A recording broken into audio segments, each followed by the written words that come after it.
you meet a woman who seems perfect. She is confident, charming, magnetic. Yet something in your gut says there is a chapter of her story that is being left out.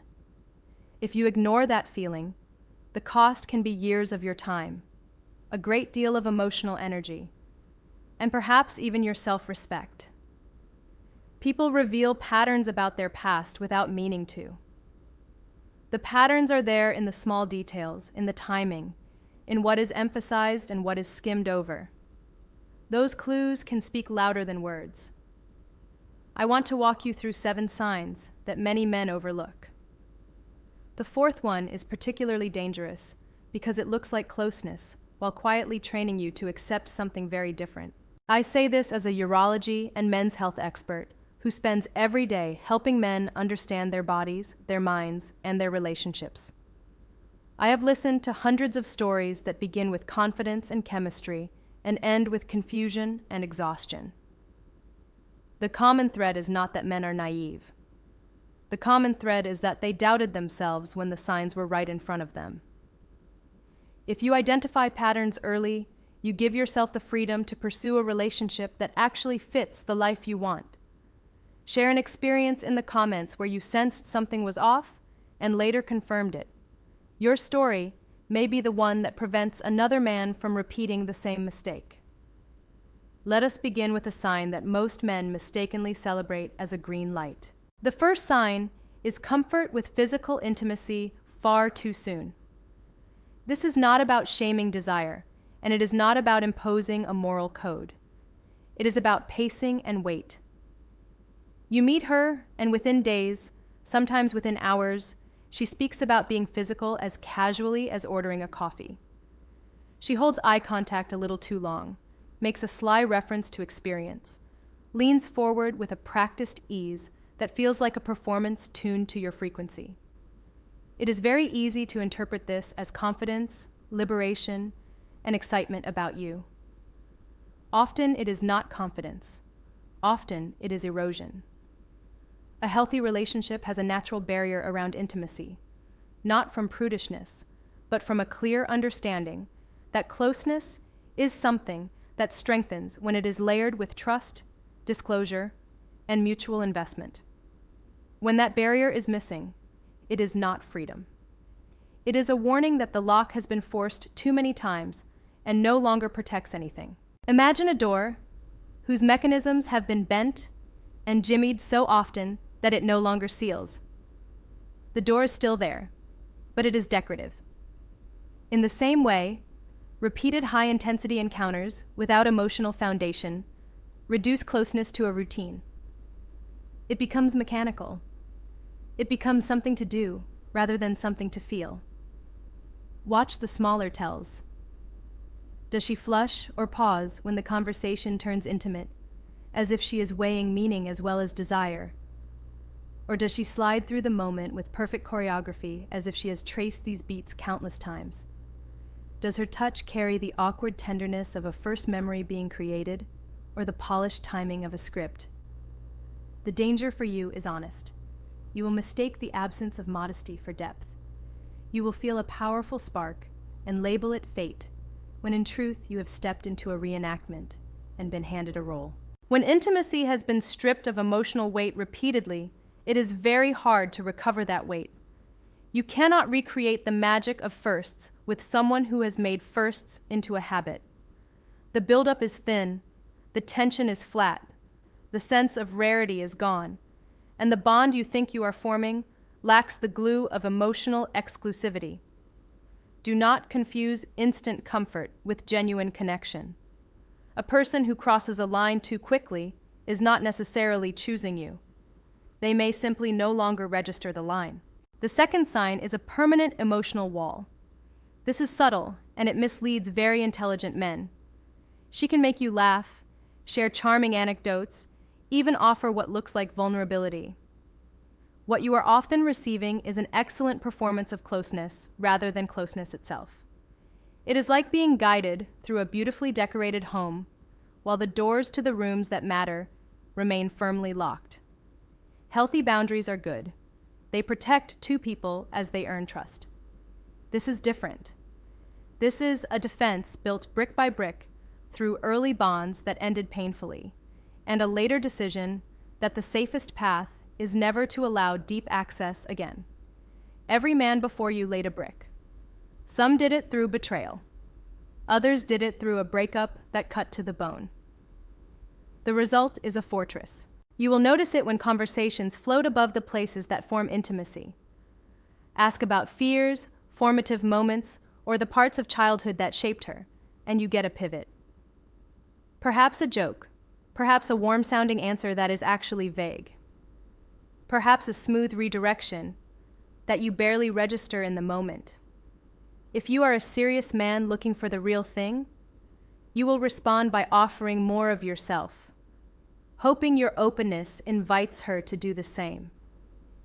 You will talk about your ambitions, your failures, the heartbreaks that forced you to grow. She will meet those disclosures with warmth, and you will feel seen. What is missing is matching depth. She is reacting to your emotional energy rather than reciprocating it. Over time, that gap becomes an imbalance. You give more than you receive. You invest into a container with a built-in ceiling. When conflict arrives, the wall hardens. Rather than stay and work, she shuts down, vanishes for a time, or declares that the relationship does not feel right. It is not confusion. It is a strategy that seems safer than risking real intimacy.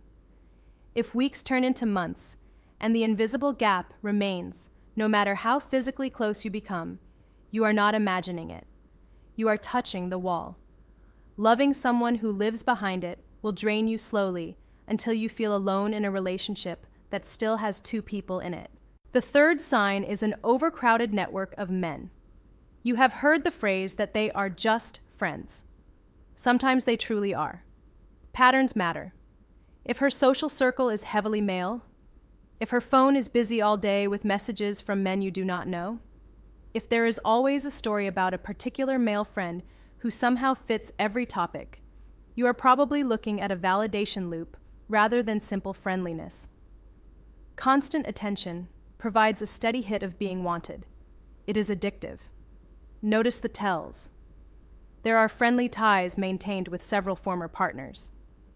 There are one or two male best friends who have made it clear they would take things further if given a chance, but their presence is dismissed as harmless. Harmless men do not send messages at midnight. Harmless men do not reappear precisely when you are busy or away. Also pay attention to her friendships with women. When those are thin, strained, or nearly absent, it often reflects the fact that close female friendships require emotional reciprocity and sustained depth, which is harder to build if you have trained yourself to seek quicker hits of attention from men. Male friends tend not to demand vulnerability. They provide light flirtation and easy approval. The final layer is the unspoken backup plan.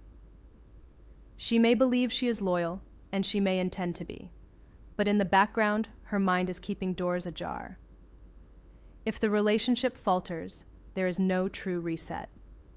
Someone moves from the bench to the starting position. A person who is always fed by ambient attention is not fully available to you, no matter how much she insists. You will feel a low-level competition at all times. That is not how trust strengthens. The fourth sign is the use of intimacy as currency. This is the most dangerous because it is so easy to miss until you are emotionally invested. You think you are sharing closeness. In reality, you are in a transaction. The pattern is simple. Tension arises. Perhaps you refused a request. Perhaps you asked a hard question. Perhaps you discovered an inconsistency. Suddenly, the atmosphere changes. Her body language softens. She is affectionate. She turns up the warmth. The conflict dissolves quickly, and you feel bonded again. Nothing was solved. It was paid off. The inverse also appears. When she is displeased, closeness is withdrawn. It is framed as a boundary, but the timing reveals it as a lever. Your desire for connection becomes a tool to press you into an apology, a favor, a retreat from an uncomfortable truth, or silence. This is not natural intuition. This is a learned method. Many short, high-turnover relationships teach exactly which tools produce a fast sense of control, and weaponized intimacy is the most powerful because it pulls on biology, emotion, and ego at once. Watch the timing with discipline. Does affection consistently flow right after you comply? Does it go quiet exactly when she is making a point? If the rhythm looks too neat to be accidental, it probably is not. When intimacy becomes currency, love becomes business. In that business, you are not a partner. You are a paying customer who has not noticed the bill. The fifth sign is mastery of reading and steering men. There is a difference between a person who understands people and a person who studies them. The first quality is empathy. The second is a set of techniques developed through many cycles with different personalities. At first, it feels like magic. She compliments you right where your pride lives. She names the details you wish others noticed. You feel profoundly understood. Genuine understanding grows at human speed. Instant, perfect compatibility is often quick pattern recognition. She maps your strengths and, more importantly, your insecurities. From there, the music changes whenever she wants. If she wants you closer, she amplifies your pride and admiration. If she wants you off balance, she taps precisely where your doubts live. One moment you are the hero. The next you are seeking reassurance. The seesaw is intoxicating because the highs are very high and the lows make you chase the next high. Many men misinterpret this volatility as passion. It is not passion. It is conditioning. If you notice that your emotional weather seems to be managed from outside of you, it probably is. At that moment, you have a choice. You can continue to dance for points, or you can step away and reestablish control over your own nervous system. The sixth sign is a lack of discretion and care when discussing the past. This is not about punishing history or demanding perfection. It is about recognizing that privacy protects intimacy. When privacy is dismissed, the meaning of intimacy thins. You will see it when she recounts her prior relationships, like travel stories, complete with numbers and vivid detail, as if her experience is a selling point rather than a history that deserves gentleness. There is no pause for weight. There is no softening of language. There is no sense that certain memories are kept close. When something intimate is repeated enough, it stops feeling rare. When it stops feeling rare, it stops feeling sacred. Ask a simple question about the past and notice the response.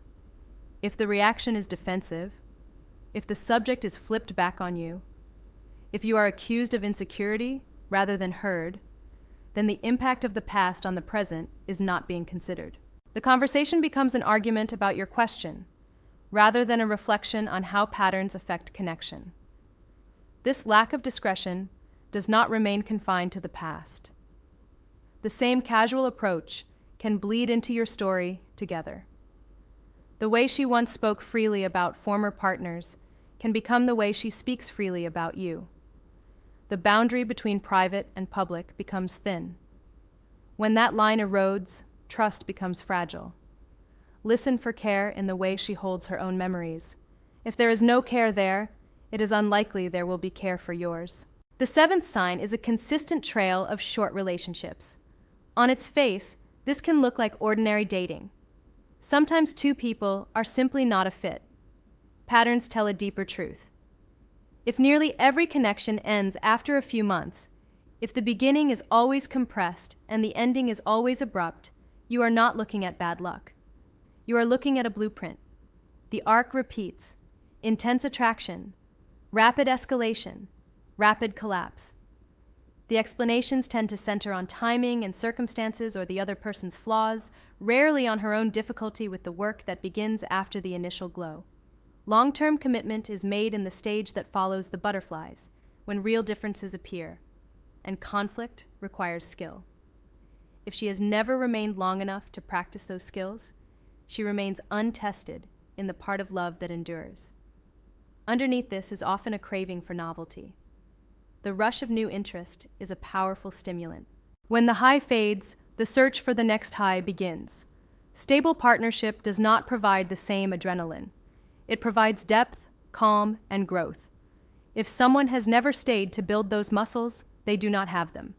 That is not only her past, it is a likely preview of your future. When you step back from these 7 signs, a full picture forms. This is not about moral judgment. It is about understanding how repeated choices shape nervous systems, habits, and expectations.